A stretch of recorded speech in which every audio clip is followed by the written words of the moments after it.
Буга чейин коомдо агартуучулук милдетти аткарган мугалимдик кесип анчейин бааланбай, бул кесипти аркалагандар айлык маянага нааразы болуп келишкен эле. Алардын катарында 30 жылдан ашуун Бишкектеги мектептердин биринде мугалим болуп иштеп келе жаткан Рысбек Мырзаева да бар. Алган акчасы күнүмдүк тамактан артпай калчу. Эми октябрь айынан тарта мугалимдердин маянасына 30% акы кошулат дегенине кубанып отурат.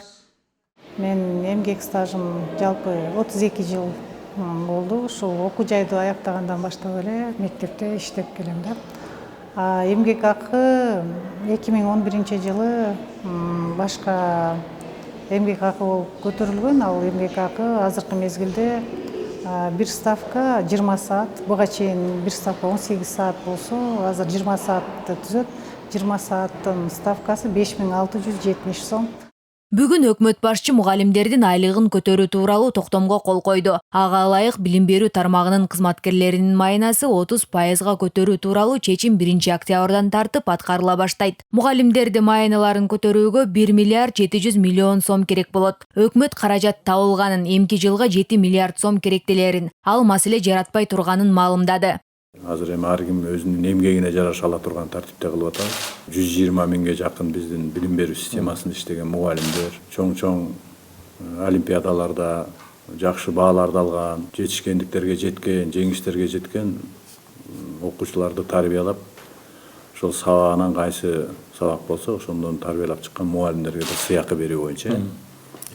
Бу да мен ойлойм ошол эмгеги кайтып мамлекет эмгекти баалай турган системаны алып келиш керек да. Кээ бирлерин карап турсак 7 миң, 8 миңге чейин көбөйөт экен. 10 миң алган мисалы 16 миңге чейин алат экен. Бул эми 30%га чейин көбөйтүп атабыз. 30% дагы биздин азыркы шартыбызда бул абдан чоң жакшы чечим деп. Ар ким өзүнүн салымына жараша, ошого жараша айлык алыш керек, ошого жараша сыйак алыш керек.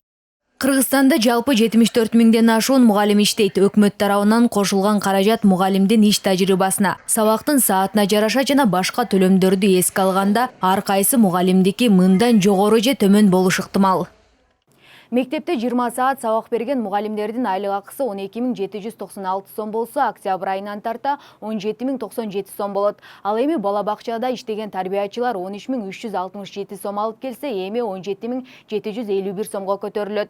Кесиптик билим берүү жайларынын мастерлери буга чейин 10.474 сом айлык алса, эми 14.104 сом алат. Атайын кесиптик билим берүү жайларынын окутуучулары 8.014 сом айлык алып келсе, октябрь айынан тарта 10.655 сомго алуусу күтүлүүдө. Бул таблицада салыктар жана социалдык төлөмдөр алына электеги цифралар көрсөтүлдү. Билим берүү жана илим министринин орун басары айлыкты көтөрүү менен биргеликте мугалимдердин эмгегин баалоо системасында мурда кетирилген катачылыктар да жоюлганын билдирди. 1 октябрдан баштап ушул айлык акысы бир ай иштегенден кийин октябрдын айлык акысын аягында алат, айдын аягында. Анан ошондо ошол 30% жаңы көтөрүлгөн айлык акы менен аларга төлөнө баштайт да. Мугалимдердин эмгек акысын жогорулатуу маселеси Сооронбай Жээнбеков президенттикке талапкерлигин койгондо аныкталган. Ушуга байланыштуу өкмөт толук эсептөөлөрдү жасап, бюджетке керектелүү каражаттарды табуу боюнча бир катар чаралар ишке ашып, бүгүнкү күндө өлкөдө 120 миңден ашуун мугалимдин айлык акысы көтөрүлгөнү кабарланды. Айтолкун Анапяева, Бакыт Кошалиев, 5 канал.